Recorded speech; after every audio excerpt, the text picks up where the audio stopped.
It's really important to know what's here, to know what the ultimate is, to know what the essential is, because then people come and go, and they do, and they leave you, or they get mad at you, and they stop talking to you, or you grow apart, you just simply grow apart, or they die.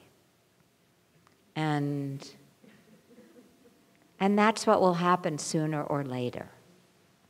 When Matt's mother, who was 96, died, she was saying the last 6 years of her life, everybody I know is dead. There is nobody left. And that's eventually what happens. Either you die before everybody else or they die before you. And so you might as well have yourself. You might as well. And this is the time to practice that. This is the time. It's not when you get to 92 or 88 or 90 or even 75 or, yeah, I guess 75. Okay, as long as you have your wits about you, as long as you can still do it. You know, that's the thing. It's hard to want to do it after a while, want to practice. But, you know, if you've practiced those muscles, then those muscles are developed. And so then when you're in a crisis situation, you've already have the muscles developed. You don't have to start the muscle of witnessing yourself then.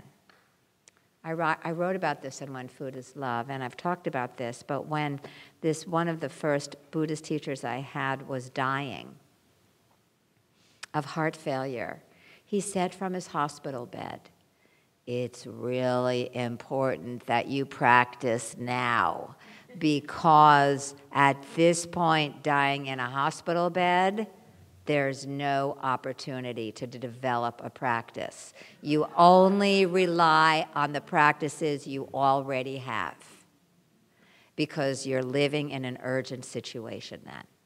But if you already have the practice, you already have the practice. And what's the practice? The practice is what we're doing right now.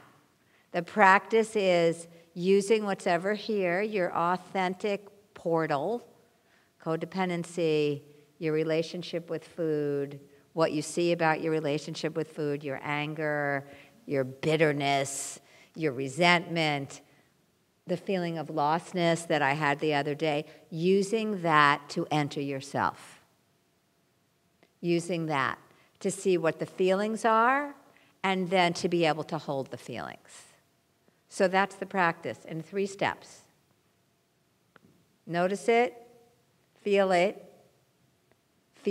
what can feel it. 3 steps. 3 steps to liberation. That's going to be my next book. The 10-minute process of liberation. You can do it. Remember that 10 days to thinner thighs?